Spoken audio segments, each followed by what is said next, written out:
सुधांशु त्रिवेदी, अभी वरुण सिंघल को हमने लाइव सुना, लाइव गवाही को सुना, जवाब।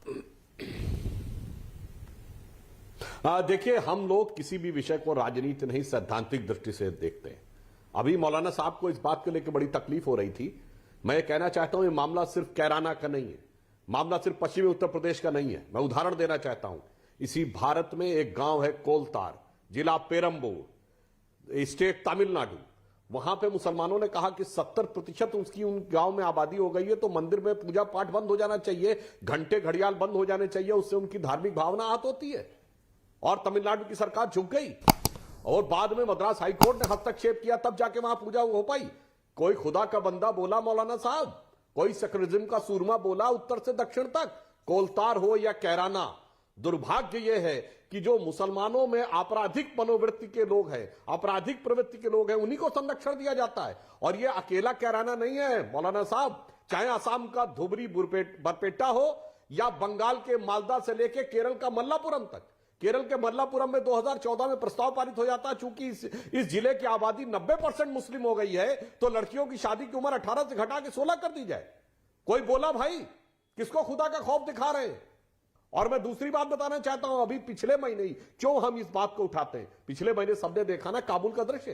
केवल 50-60 साल पहले काबुल में 1/3 हिंदू और सिख रहते थे। कहां चले गए सबके सब?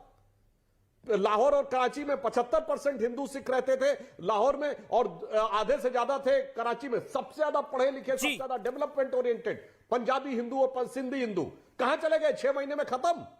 कश्मीरी पंडित 1990 तक सबसे पढ़ी लिखी, सबसे डेवलपमेंट ओरिएंटेड कम्युनिटी। जो डेवलपमेंट की बात करते हैं वो लोग मजाक करते हैं, क्योंकि डेवलपमेंट से पहले सुरक्षा जरूरी है। और इस ढंग की आपराधिक प्रवृत्तियों को आगे बढ़ाकर जो लोग राजनीति करना चाहते हैं, वो देश के साथ वैसी सुरक्षा है जैसे कोरोना काल में बगैर मास्क के लगा के आप घूमना चाहें कि कोई भी वायरस अंदर आकर आपको अगर बीमार करना चाहे, आपकी जान भी लेना चाहे तो ले सकता है। मौलाना रशीदी, आप खुदा का डर दिखा रहे थे, ईश्वर का डर दिखा रहे थे, खुदा का डर दिखाइए। 10 सेकंड दीजिए मुझे, खुदा का डर दिखाइए ISIS को। 10 सेकंड दीजिए मुझे। हाँ ठीक है, 30 सेकंड लीजिए, मुझे 10 सेकंड दीजिए। बोलिए 30 सेकंड में आप अपनी बात को रखिए। देखिए, आपको सुनिए, सुधांशु त्रिवेदी को और आपको पाकिस्तान और तालिबान के अलावा कुछ नजर नहीं आता? अगर आपकी डिबेट से ये तीनों अल्फाज निकल जाएं, मुसलमान, पाकिस्तान, तालिबान, तो आप डिबेट ही नहीं कर सकते। आप 0/0 हैं।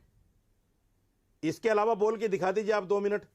अरे जनाब, मैंने तो मालदा बोला, तीनों लफ्ज निकाल दीजिए अपनी डिबेट से, 3 मिनट बोल के दिखा दीजिए। अरे सर, काबुल आ गया ना, काबुल आ गया, फिर उसमें तालिबान के नहीं आना चाहिए। हकीकत बताइए ना, काबुल में क्या हकीकत नहीं है? 50-60 साल पहले कहाँ थे वो? 1/3 कहाँ चले गए? जमीन खा के आसमान निकल गई क्या? खुदा के बंदों के साथ चले गए? पाकिस्तान हकीकत बोला ना, क्या कोई हकीकत में कोई काबुल या अंतर है क्या? हिंदुस्तान में है क्या? एक जमाने में तो था ना हिंदुस्तान में, एक जमाने में तो हिंदुस्तान में था ना क्या भाई साहब? और उसी हुकूमत में था जिसकी आप लोग बड़ा जलवा जमाने में था, आज नहीं है। औरंगजेब के जमाने तक था। आज क्यों बात करते हैं? अंग्रेजों के जमाने तक था। मुसलमान महाराजा रणजीत सिंह का शासनकाल था काबुल करते हैं। क्या बात कर रहे हैं आप? जब हिंदुस्तान का मुसलमान आज मैंने भारत की बात करते हैं। आपने कोलतार का जवाब दिया, आपने मल्लापुरम का जवाब है आपके पास, मालदा का जवाब है आपके पास, धुबरी बरपेटा का जवाब है आपके पास। बताइए, आप 2 मिनट बोल ही नहीं सकते। आप 2 मिनट बोल ही नहीं सकते। मैं चैलेंज करता हूं। देखिए, एक तो मौलाना रशीदी ना, आप चैलेंज करने वाले कोई होते हैं। दूसरा महत्वपूर्ण पॉइंट यह है कि कैराना के अंदर धार्मिक आधार पर अगर पलायन हो रहा था तो यह विषय है, ये लॉ एंड ऑर्डर का विषय है। और जब वहां पर लोग अब इत्मीनान से रहने लगे हैं, तो ये लॉ एंड ऑर्डर का विषय है, इसमें बात होगी और हर विषय की बात होगी। मैं इसको फलाने को चैलेंज करता हूं कि वो इसके शब्द के बिना नहीं बोल सकता। विषय पे बात करिए। किसी को खुदा से डरा रहे हैं, किसी को शब्दों से डरा रहे हैं। एक सेकेंड, अब मैं असीम वकार के पास जा रहा हूं। असीम वकार, क्या बीजेपी अगर उत्तर प्रदेश में हारी तो क्या ये प्रखर हिंदुत्व की हार होगी? आज योगी आदित्यनाथ ने बोला कि कैराना का विषय 40 सेकंड का, देन सुब्राष्ट्रा जवाब देना चाहेंगी। ओके, सुधांशु, कैसे हिंदू खतरे में सर? रक्षा मंत्री हिंदू, गृह मंत्री हिंदू, प्रधानमंत्री हिंदू, मुख्यमंत्री हिंदू। नहीं, देखिए, यहां पर बात हिंदू मुसलमान की नहीं है। दुनिया में सबसे ज्यादा मुसलमान कहां काटे जा रहे हैं? जहां प्रधानमंत्री भी मुस्लिम है, रक्षा मंत्री भी मुस्लिम है, सेनाध्यक्ष भी मुस्लिम है। चाहे सीरिया हो या काबुल हो या लेबनान हो या पाकिस्तान हो, कहीं कोई सब मुस्लिम ही मुस्लिम को काट रहे हैं। इसलिए बात मुस्लिम और हिंदू की नहीं, बात उस जहनियत की है। और वो जहनियत क्या है उसको समझने की कोशिश करिए असीम वकार साहब। अभी आपने बोला डर, अरे जनाब जो कहते 15 मिनट के लिए पुलिस हटा लो, वो डरे हुए हैं। जो कहते 15 करोड़ 100 करोड़ को ठीक कर देंगे और उसके बाद हिंदू देवी देवताओं के लिए निहायती घटिया, अशिष्ट और अभद्र शब्दों का प्रयोग करते हैं, वो डरे हुए हैं। अब बताइए, वो आपकी पार्टी जो कहती है मजलिसे इत्तिहादुल मुसलमीन, अरे डर का तो यह आलम है कि गणपत बप्पा मोरिया बोल दिया आपके एक नेता ने, तो उसको डर के मारे माफी मांगनी पड़ी कि खुदा की तौबा मेरे से गलती हो गई। यह सेकुलरिज्म है। जो आपके नेता एलानिया कहते हैं कि मुसलमानों का कोई नेता नहीं है, बाकी बिरादरियों का नेता है, वो सेकुलरिज्म का सुंदर संगीत है। और यदि हम ये कहें कि अपराधी और आतंकवादियों के साथ मत खड़े हो, तो वह सांप्रदायिकता है। इसलिए मैं ये कहना चाहता हूं कि आप जो ये अपना व्याख्यान और महंगाई, अरे साहब मजलिस वालों को महंगाई ध्यान आ रही है, आपने बोल तो दिया। ये बताइए कितने गैर भाजपा शासित राज्यों ने पेट्रोल की कीमत कम कर दी, बताइए ना। ठीक, जवाब के बड़े हमदर्द, हमसाया, हम निवाला, जी, हम राज है, तो बता दीजिए। और ये हमारी सरकार जब आई तो सबसे हमारी सरकार आई तो उस समय क्या रेट ऑफ इन्फ्लेशन आसिम जी, और भारत के इतिहास में सबसे ज्यादा महंगाई किन वर्षों में रही है, बताइए आप। Sudhanshu, you made your point. Okay, Asim Bakar. Sir sir sir sir sir sir sir आपने हमारे नेता के बारे में, हमारे एक पार्टी के नेता के बारे में कहा, वारिस पठान के बारे में आपने कहा कि उन्होंने वो नारा लगाया तो उनको माफी मांगना पड़ी। आपने तो कह दिया। अब आप ये बता दिए, देश के प्रथम नागरिक हमारे प्रधानमंत्री जी, बहुत पहुंचे हुए, बहुत ताकतवर आदमी, उन्होंने मुसलमान टोपी लगाने से इनकार कर दिया, रोक दिया। अब इसको नफरत कहिएगा, डर कहिएगा। सिखों की पगड़ी पहन सकते हैं, आदिवासियों का मुकुट लगा सकते हैं, बाकी लोगों की जितनी चीजें हैं वो ग्रहण कर सकते हैं। मुसलमान की टोपी पहनने से डर गए या नफरत थी? क्यों नहीं किया? क्या वजह थी? जवाब आपके पास नहीं होगा। दूसरी बात, क्या मजलिस वाले जवाब है, सुधांशु से जवाब ले लीजिए इस बात का। सुधांशु बता दीजिए, अगर हम महंगाई पे बात कर रहे हैं तो आपको तकलीफ क्या है? ठीक अभी आपने कहा कि टोपी वाली बात, बाकी राज्य, नरेंद्र मोदी ने टोपी क्यों नहीं लगाई थी तब गुजरात में, उसका जिक्र कर रहे थे। जवाब ले लीजिए टोपी वाली बात पे सुधांशु। उस पर एक्साइज ड्यूटी वसूल रहे हैं, वो 33 रुपए। ठीक है, ठीक है, 1 लीटर पेट्रोल पर बिल्कुल किसी दिन अरे अर्थशास्त्री जी, किस दिन महंगाई पर चर्चा करूंगा तो आपको खासतौर पे बुला लूंगा। लेकिन अभी सुधांशु त्रिवेदी टोपी वाली बात पर जवाब, देन शुभराष्ट्र। देखिए इन्होंने ऐसा नहीं है जो एक बड़ी मजेदार बात कही, वैट पेट्रोल में नहीं। बोलिए सुधांशु। अरे जनाब अब बोल रहे हैं, अब देखिए आप महंगाई पर रही है, टोपी पर रही है, एक बात का जवाब देते हैं। आपने टोपी की बात कही तो नरेंद्र मोदी जी के व्यक्तित्व में एक स्पष्ट पारदर्शिता है। उन्होंने टोपी पहनने से मना किया, बाकियों ने तो टोपी पहनाई। क्यों? टोपी पहन के जो नेता रोजा नहीं रखते थे, रोजा अफ्तार करते थे। यह मजाक नहीं तो और क्या था भाई? यह आपके लिए सम्मान था। यह इस धर्म के प्रति, इससे बड़ा तो मजाक नहीं हो सकता किसी धर्म का, इससे बड़ा घृणा की बात नहीं हो सकती कि हमारे यहां कोई कहे कि व्रत तो रखा नहीं, व्रत का उद्यापन कर रहा हूं। गजब है भाई।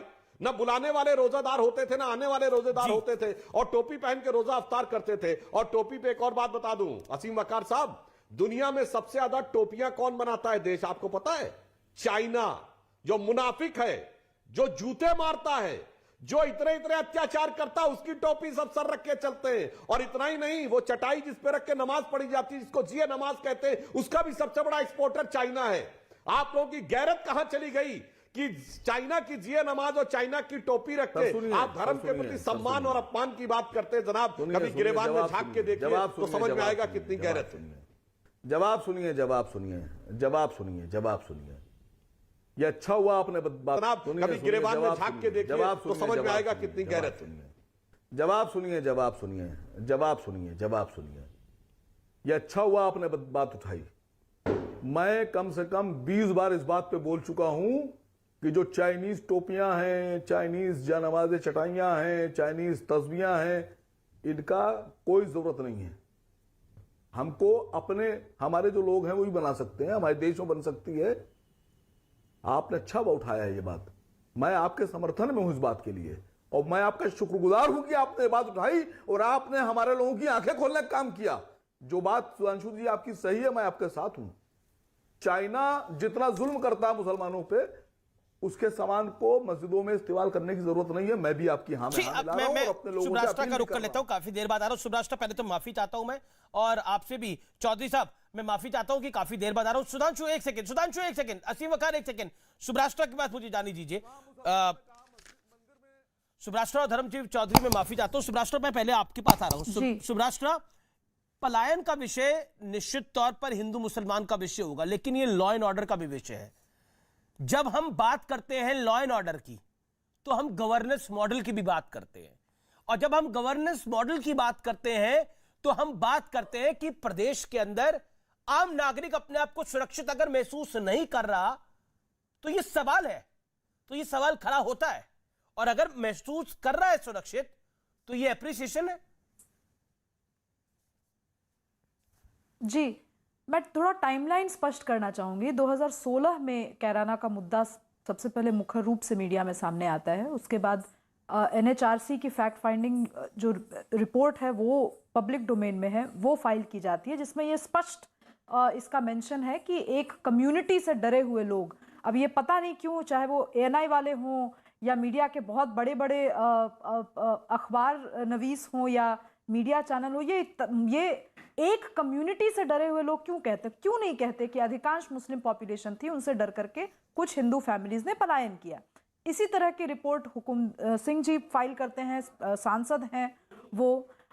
उसके बाद कुछ और पॉलिटिकल पार्टीज भी हैं जिन्होंने रिपोर्ट फाइल की। आई थिंक बीजेपी ने भी रिपोर्ट फाइल की, और फिर बीजेपी के ही एक विधायक आकर के ये स्पष्ट भी करते हैं कि ये मामला केवल हिंदू मुसलमान का नहीं है, ये मामला लॉ एंड ऑर्डर का है। ये बात इतनी स्पष्ट है, सारे बयान पब्लिक डोमेन में हैं। जिन रिपोर्ट्स की मैं बात कर रही हूँ, वो जिन रिपोर्ट की PDF फाइल्स पड़ी हुई हैं पब्लिक डोमेन में। तो इस चीज को एक्सेप्ट करना कि एक कम्युनिटी यानी मुस्लिम कम्युनिटी जब अपने पॉपुलेशन के थ्रेशोल्ड से ऊपर बढ़ जाती है, उसके बाद वो जो माइनॉरिटी कम्युनिटीज है उनको वो टेरराइज करती हैं। ये मैं बात कोई बना के नहीं बोल रही। इसका उदाहरण हमने कश्मीर में देखा, इसका उदाहरण हम असम में के जो वो इलाके हैं जहां पर हिंदू मुस्लिम में हमेशा भिड़ंत होती रहती है, खास करके बॉर्डर डिस्ट्रिक्ट जो वो, ये बात एक्सेप्ट करने की है। सहर्ष इस फैक्ट को एक्सेप्ट करने की बात है। इस बात पे चाहे वो असीम वकार जी हो या वो मौलाना रशीदी हो, वो इतना टची क्यों हो रहे हैं इस इशू पे? ये कह देना कि कुछ गुंडे या ये कह देना कि कुछ लोगों ने लॉ एंड ऑर्डर का विषय क्रिएट किया, आप कह सकते हैं, लेकिन आप एक्सेप्ट कीजिए कि आपकी कम्युनिटी से, आपकी कम्युनिटी के ऊपर ये इल्जाम लगता रहता है और इसके पुख्ता सबूत पब्लिक डोमेन में है। एक बात तो मैं ये क्लियर कर दूं।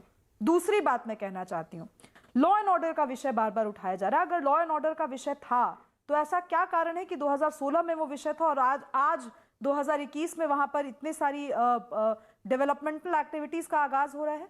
ये क्या कारण है कि आज कोई भी पॉलिटिकल राजनेता, चाहे वो योगी आदित्यनाथ जी हो या कोई भी पॉलिटिशियन हो, वो डंके की चोट पर अपनी बात वहां पर कह सकता है।